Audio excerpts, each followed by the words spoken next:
పాఠశాల అభివృద్ధికి కూటమి ప్రభుత్వం కృషి చేస్తుందని సింగనమల ఎమ్మెల్యే శ్రావణి అన్నారు. ఎల్లనూరు మండలంలో కస్తూర్బా పాఠశాలలో 1,60,00,000 రూపాయల వ్యయంతో అదనపు గదుల నిర్మాణం కోసం ఎమ్మెల్యే భూమి పూజ చేశారు. వైసీపీ ప్రభుత్వంలో నాడు నేడు పథకంతో పాఠశాలల అభివృద్ధికి నిర్మాణాలు చేపట్టి కోట్లాది రూపాయలను దోచుకున్నారని శ్రావణి ఆరోపించారు. కూటమి అధికారంలోకి వచ్చిన తర్వాత మంత్రి లోకేష్ పాఠశాలలకు అభివృద్ధి పాటుపడుతున్నారని తెలియజేశారు. విద్యార్థులకు అదనపు తరగతి గదులతో పాటు మరుగుదొడ్లు నిర్మిస్తామని ఎమ్మెల్యే శ్రావణి హామీ ఇచ్చారు.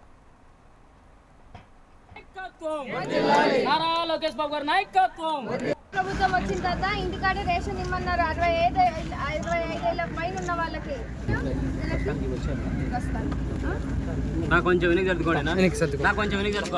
సార్ ఇక్కడ చూడండి.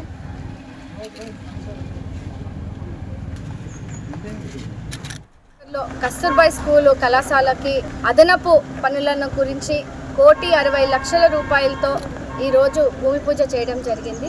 విద్యా వ్యవస్థలో గత ప్రభుత్వము వైఎస్ఆర్సీపీ ప్రభుత్వం ఉన్నప్పుడు నాడు నేడు అనే పేరుతో ఎన్నో దౌర్జన్యాలు కుంభకోణాలు చేసిన పరిస్థితిని మనం చూసాం. విద్యార్థులను ఇబ్బంది పెట్టే విధంగా అర్ధాంతరంగా పనులన్నీ కూడా సగంలో ఆపేసి పేరుకు మాత్రమే వాళ్ళు ప్రచారితం చేసి నాడు నేడు పేరిట ఎంతో అవినీతి చేసిన పరిస్థితిని మనం చూసి ఈరోజు మన మంత్రివర్యులు లోకేష్ అన్న గారు కళాశాలలో స్కూల్స్లో ఎక్కడా కూడా ఇబ్బంది లేకుండా విద్యార్థులకు మంచి వసతులు అందించే విధంగా కూడా మంచి కొత్త రిఫార్మ్స్ని తీసుకొస్తూ ఈరోజు ఇట్లాంటి కళాశాలలు ముఖ్యంగా ఇది బాలిక కళాశాల ఏపటికి అదనపు వసతుల్ని నిర్మిస్తూ ఈరోజు 3 డార్మెటరీలకి అలాగే టాయిలెట్స్ని ఒక బిల్డింగ్ని మనము ఈరోజు భూమి పూజ చేయడం జరుగుతూ ఉంది.